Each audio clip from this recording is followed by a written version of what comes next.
We should be good. All right, let's try and get this thing going then. Good morning, everybody. It is May 19, and as usual, our little mantra is the slaughterhouse of failure is not in our destiny. We shall persevere until we succeed. And that is Augmandine a little modified for us.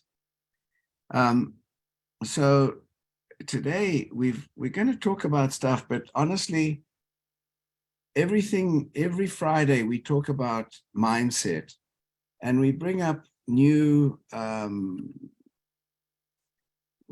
people's opinions, well-known people or people that are famous or some kind of leader and so on in their field. And it's their take on something, the way they see life. And basically everything has to do with mindset. And today, it's no exception. We're going to talk a little bit about mindset, of course, but we're talking about some lessons that the high five habit. And this high five habit is from Mel Robbins. Mel Robbins, sorry. Yeah, Mel Robbins. The Five High Habit by Mel Robbins. And she talks about these three things, and we're going to talk about them, but we're going to break them up a little bit. First, high five yourself in the morning in the mirror, starting in the morning. High five yourself. The second one is negative self-talk creates a chain of negative behaviors. The third thing is your mind filter is called the reticular activating system, and you should clean it thoroughly. So we're going to discuss those three things. So if it's okay, Dan, I'd like to just start with the first one, and that is the high five in the morning. I've always said, look at the man in the mirror or the woman in the mirror with gratitude, love, respect, admiration. We're absolutely perfect in who we are, and we take it for granted. And then we go out out of our homes and we start complaining about this and that and the next thing. But really, the first thing we should really think about is how many blessings we have and how grateful we should be about everything. And look at admiration at yourself. It sounds like, something we shouldn't really blow our own, toot our own horns, but it's not. It's about having the gratitude, the admiration, the self-respect, and love for ourselves. So, we've got to look at that and think about that first thing we do in the morning. Absolutely grateful for what we have. We've also, heard about neurobiotics. So in the past, we used to have somebody used to say, you put an elastic band on your wrist, and every time you have a negative thought, you kind of bing the elastic to kind of bring you back to reality and say, wow, I'm actually very lucky. So stop going down that rabbit hole of negativity. So the undesirable thoughts we've got to step out of it. Anything, right from the very beginning. The first thing we get out in the morning is think fantastic. And the smell of the soap, the cologne, how we feel with the water and everything when we look in the mirror, that ignites a positive feeling, which is something that we can think of each time that we wash our hands. We have that smell of soap, or we smell a flower or something. There's a positive reaction in our mind. So there's an emotional attachment to feeling good. The attachment is when we get up, we wash our face, hopefully we shower as well, but we look in the mirror and we feel good. And that emotional attachment to what we have and what we are doing is the first step in the day. We spend a lot of time, and we're taught from an early age to support others around us when they have victories. We're taught from a young age that the high five is a positive thing. And it sounds corny, but there's actually a lot of psychological benefit to it. And if you've read this book, there's actually some great research cited in the book, and one of them is about the NBA. And they were studying the some of the teams in the NBA, and what they were actually able to predict how well those teams were going to do throughout the season based on how many high fives they were giving each other and the positive feedback they were giving to each other and themselves in the training camps that they were doing and in the preseason. So there's a really huge benefit to that. And we, it's the old example of you need to put the oxygen mask on yourself first before you can help others, right? And this is no different. We need to spend more time celebrating ourselves, celebrating where we're at, celebrating where we're going, and those around us who are on board with what you're doing, right? We need to get rid of the negative, get rid of the negative self-talk, get rid of the naysayers in our lives, or you don't have to get rid of them, but don't spend as much time with them maybe. And those people that are going to build you up so that you're not the only one building everybody up all the time, because that gets exhausting. And people aren't, bringing it back to you. So it's super important, something as simple as a high-fiving yourself in the morning can have a super positive impact, not only on your day, but the rest of your life. So it doesn't necessarily have to be a high five. It can be whatever morning ritual you want where you're celebrating yourself. It just so happens that in this book, it's all about a high five, right? And then also getting rid of what that does is it starts that positive chain reaction every single day when you're starting it off positively like that and celebrating yourself. And that's just going to spill over to everybody that you come into contact with throughout the day.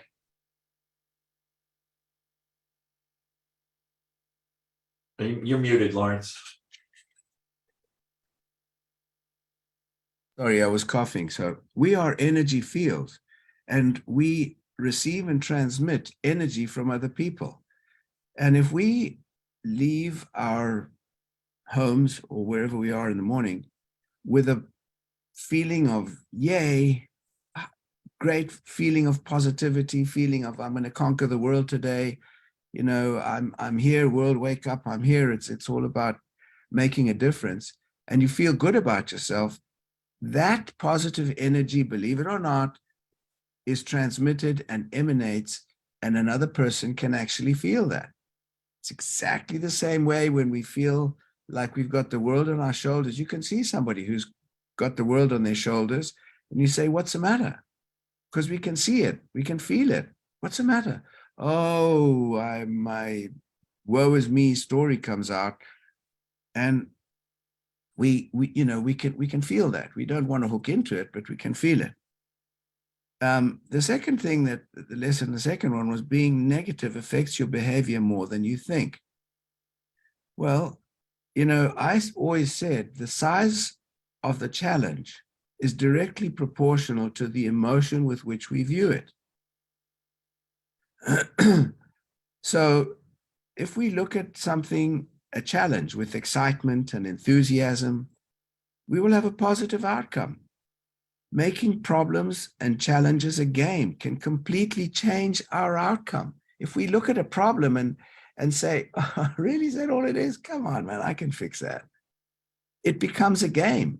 And it's not something we get hooked into, down a rabbit hole, into thinking of how big a problem it is and how tough it's going to be to get out.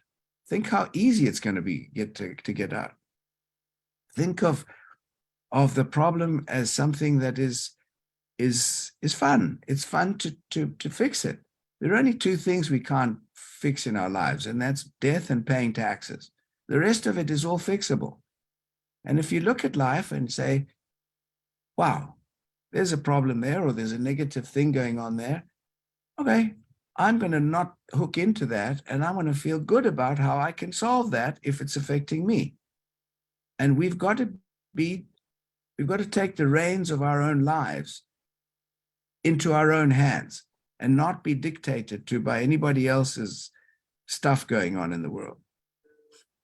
Yeah, I have 15 nephews and nieces, and one of my nephews just got his master's degree over in Scotland, and he took his first job in public health in London, and it was only he knew it was like a 6 month job, and at that time he was going to be able to turn it into a full-time job. But in that 6 months, something happened. They lost the funding or something, and so he had to go find another job. And the job that he found is as a pharmaceutical rep, and he's going to be traveling the world to different locations. And the first thing he said was, this isn't exactly what I want to be doing, but I have to take this job. And I'm like, I talked to him about it, and I said, look, if you go in this with a positive attitude that you're going to get the most out of it no matter what, you're going to get a lot more out of it. If you go into it with an attitude like, this isn't what I want to be doing, I'd rather be doing this, I said, 3 months from now, you may find that you really love this, and you like it more than what you were doing or what you went to school for, because it allows you to travel and have a freer lifestyle, and you're not sitting in a desk. So it's all a matter of how you look at things, and we have the ability to change how we're looking at things. We can look at it in a positive manner, or we can look at it in a negative way. You've probably heard this a million times, but you have to stop thinking negatively. And when those negative thoughts creep in, that adds a level of frustration to any situation, right? When you're inclined to see the negative. So just a tiny little tweak in how you see things, just making a conscious decision to look at everything positively, can change the whole outcome of the situation. And if you feel as though you're going to fail a task before you even begin working on it, that's going to seriously impact the outcome of that activity. And vice versa. If you come into it with a really positive attitude, it's going to seriously impact the outcome in a positive way. It's all in how you look at things. But we need to start with the high five in the morning. That's going to set the tone for the rest of the day. Being positive, thinking about where you want, dreaming, all of those positive things about what you want, what you already have. I think I talked about this briefly last week, but I was at a memorial service for one of my cousins who died from pancreatic cancer, and her husband during the memorial said, Jean never wanted more than for more than what she had. And I think that's a fantastic attitude, and that's going to live with, I'm going to live with that in the back of my mind the rest of my life. Because when you start wishing, it's okay to want more, but when you're not happy with what you already have, just having more may not make you happy. So just be happy with what you have, whether it's a house or a car or the abilities that you're given to go through life on a daily basis, because it can always be worse. Can it always be better? Sure, but be happy with what you have. You're muted again. The Dalai Lama talks about the state of unsatisfactoriness. And the state of unsatisfactoriness is when we let our mind go into a dark area and we start looking at things that are negative. We look at envy, we look at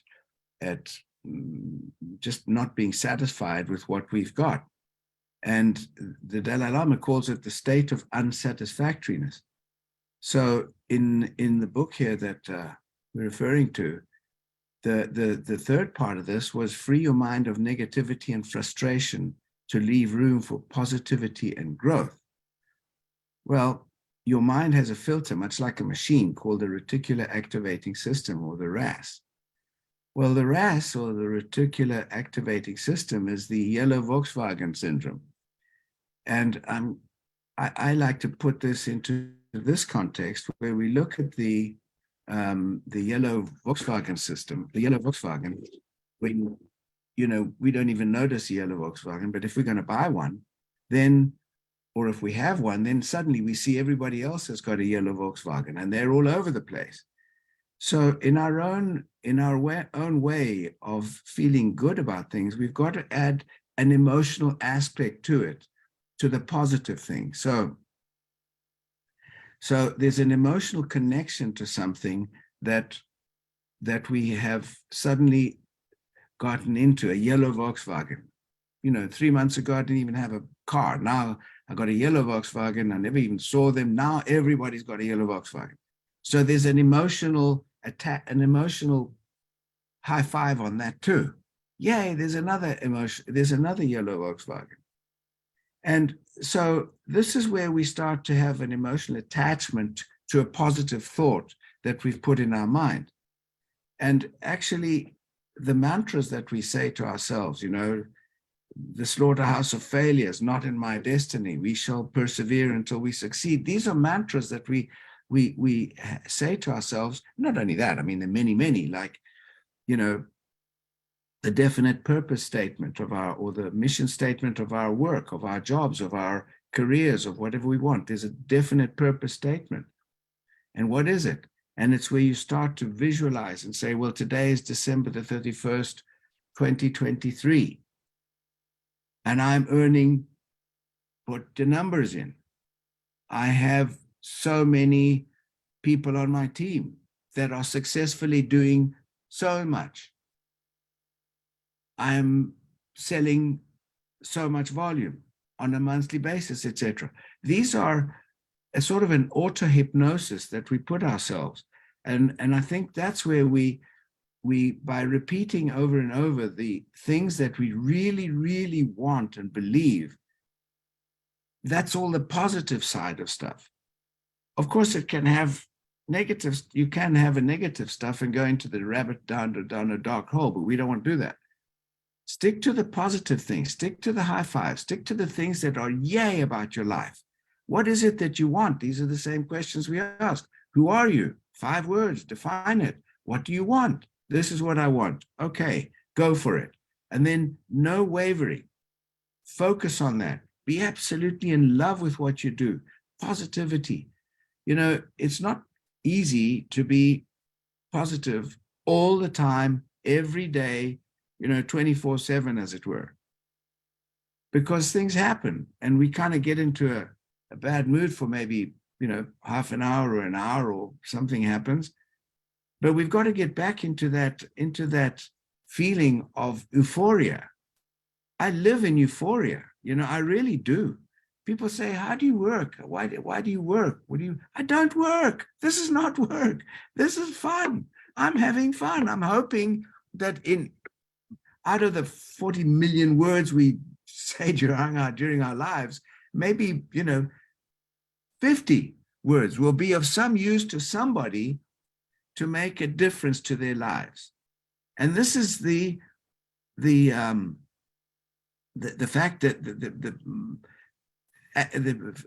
the way to activate our brain to be in a positive way, when we continually think about the positivity, think about what it is that we're achieving, that what we're doing. We wanted something. Okay. Are you getting it? No, not quite yet. Okay. Well, are you working on it? Absolutely. How far are you? I'm really quite close to it. I used to tell a simple, stupid thing.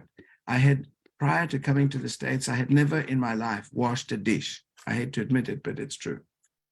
And then when we started entertaining, and my wife was cooking and I had to clean all the dishes, and I looked at the sink and I thought, man, it's going to take me forever to clean all that mess.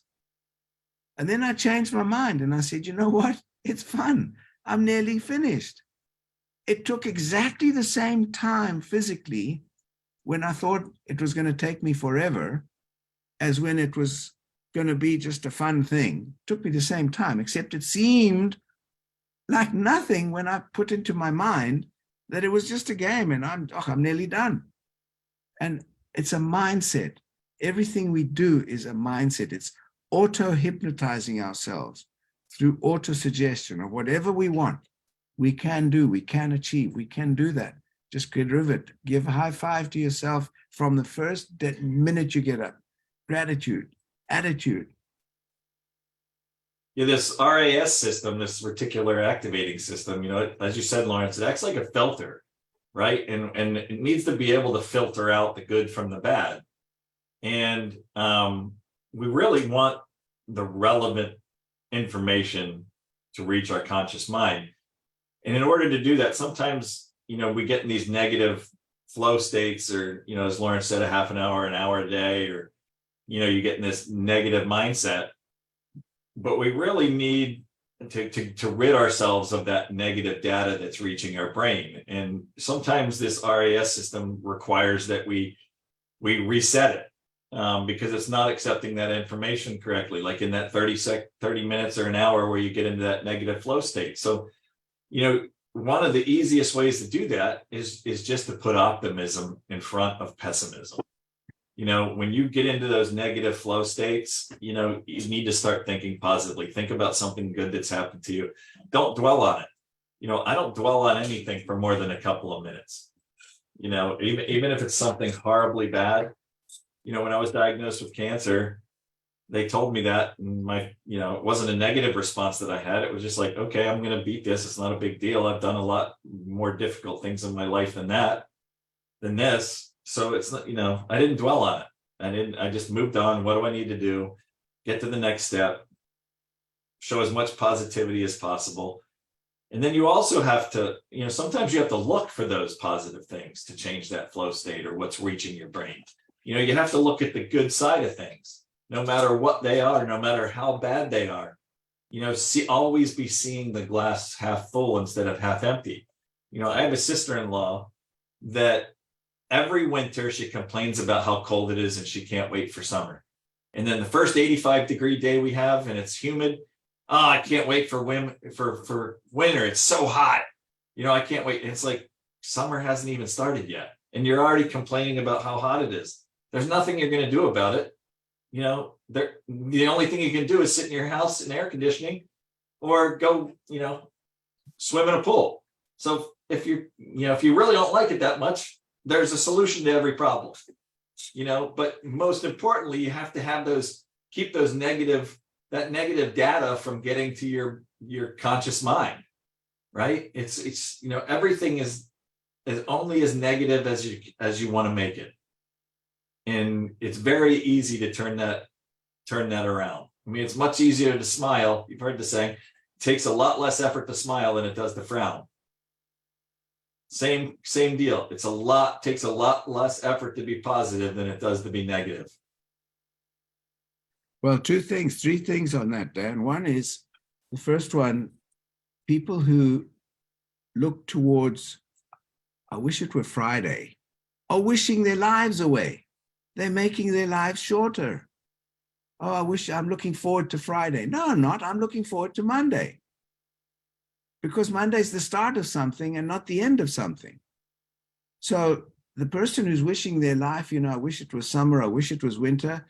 Again, those are people that are wishing their lives away. The other thing, that when you were diagnosed with cancer, again, I say the size of the challenge is directly proportional to the emotion with which we view it. We look at a challenge and you just thought about it and said, okay, I'm going to beat it. If you dwelt on that and say, oh my gosh, this is terrible, I don't know how long I got to live, and you go into that dark area, you'll dwell in that dark area. You don't want to ever go there. And you didn't, and you're right. And this is the way to overcome the challenges that we have. Just look at them as something that, take it in your stride. I can fix that. That's no big deal. Really no big deal. So the fun of it is to be able to identify the challenge and make it fun and go forward with that. And hopefully this can rub off on other people as well. That's why we say surround yourself with positive people. You're talking about smiling. If you go out, just try it. Go and smile to everybody that you see. I guarantee more than half will smile back. More than half. Because we're humans, we're energy fields. Smile at someone and it'll come back. If you frown at someone, they're going to say, oh, this poor guy's got a bad day. So it's about how we feel about ourselves first.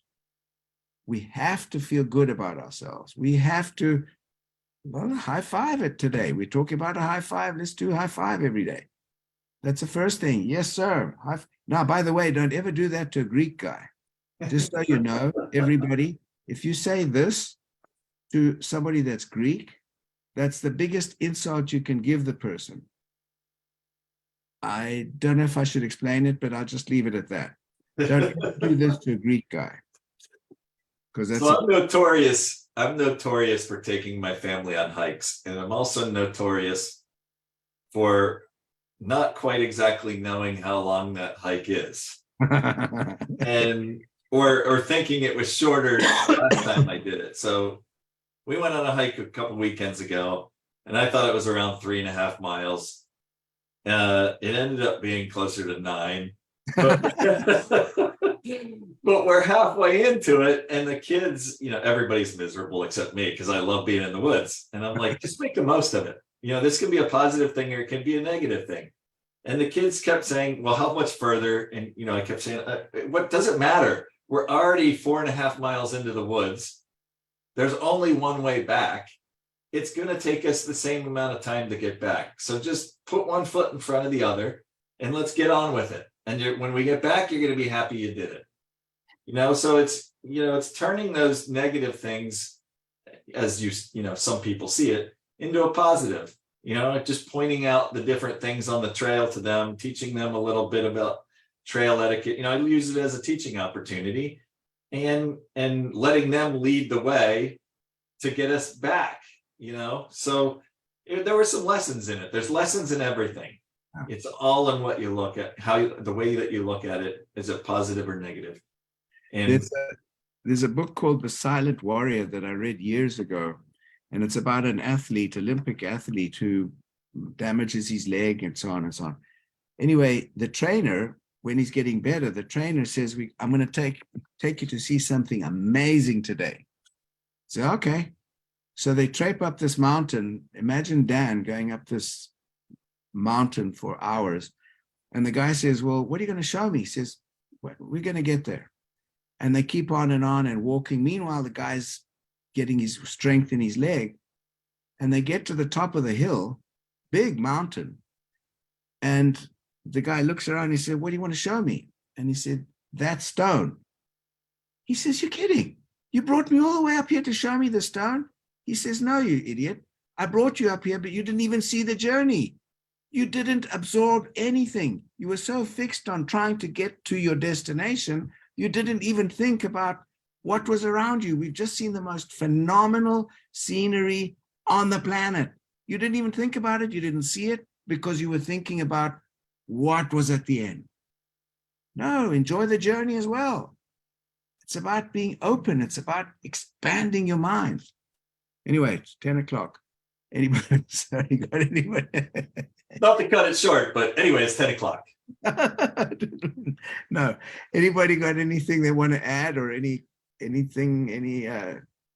pearls of wisdom or suggestions, or nobody? Dan, we're failing, man. It's all in how you look at it. I think we're doing a fantastic job. They just You are. You taught us so well today that there is nothing more to be said. Exactly. Thank you, Martin. Thank you for recognizing that. I'm We're going to put that right dwelling- into the RIS. We are We had dwelling the on privilege your of sitting at the feet of awesome masters. Yeah. Hey, what's the name of that Mel Robbins book? Called the High Five Habit. Okay. Great call, guys. Really good book. Thank you, Lawrence and Dan. Everything is awesome. We're just dwelling on your awesome mentoring. Really appreciate Thank it. you.